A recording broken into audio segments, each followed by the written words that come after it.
অন্তর্বর্তীকালীন সরকারের পক্ষ থেকে জাতীয় ঐক্যমতের ভিত্তিতে জুলাই গণ অভ্যুত্থানের একটি ঘোষণাপত্র তৈরির উদ্যোগ গ্রহণ করা হয়েছে।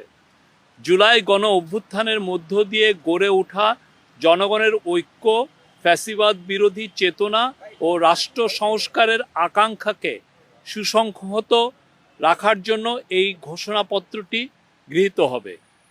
গণ অভ্যুত্থানে নেতৃত্ব দেওয়া বৈষম্য বিরোধী ছাত্র আন্দোলন সহ অংশগ্রহণকারী সকল শিক্ষার্থী, রাজনৈতিক দল ও পক্ষের মতামতের ভিত্তিতে ঘোষণাপত্রটি প্রস্তুত করা হবে।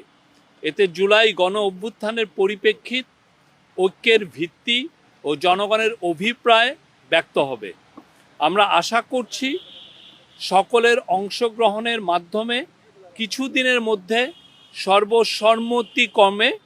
সর্বসম্মতিক্রমে এ ঘোষণাপত্র প্রস্তুত করা হবে এবং জাতির সামনে উপস্থাপন করা হবে। Thank you.